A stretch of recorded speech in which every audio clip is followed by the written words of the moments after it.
मजदूर नेता सह टाटा वर्कर्स यूनियन के अध्यक्ष रहे कदमा निवासी वीजी गोपाल की हत्या मामले में आजीवन कारावास की सजा काट रहे कुणाल जेना को 17 साल बाद घाघीडीह सेंट्रल जेल से रिहा कर दिया गया है।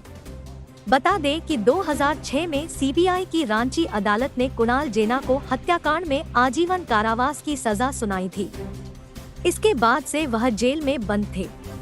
अच्छे आचरण के कारण कुणाल जेना समेत 8 बंदियों की रिहाई के लिए घाघीडीह जेल प्रशासन ने अनुशंसा की थी, जिसके बाद झारखंड सरकार ने विगत दिनों रिहाई का आदेश दिया था। जेल से रिहा होने पर कुणाल जेना ने कहा कि उन्हें हत्या मामले में बेवजह फंसाया गया था। उनका मामले से कोई लेना देना नहीं था। वह हत्या मामले के आरोपी राजा जेना को साकची से बिष्टुपुर छोड़ने घटना के दिन गए थे। इसी दौरान पुलिस ने गिरफ्तार कर लिया था। कुणाल जेना ने बताया कि पहले पुलिस ने उन्हें हत्या में सरकारी गवाह बनने का दबाव डाला था, लेकिन उन्होंने इनकार कर दिया था। बाद में हत्या की जांच सीबीआई को सौंप दी गई। सीबीआई ने उन्हें मामले में आरोपी बनाते हुए चार्जशीट दायर किया था। इस घटना के बारे में हमको कोई नॉलेज नहीं था।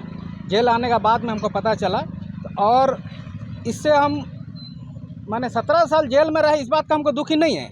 दुख इस बात का है कि समाज में इस घटना का चलते मेरे परिवार को शर्मिंदा होना पड़ा और मुझे भी होना पड़ा।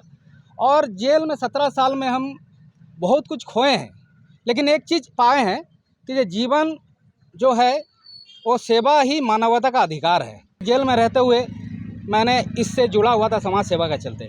जेल में करीब 400 बंदी निरक्षर आदिवासी बंदियों को हमने शिक्षित किया।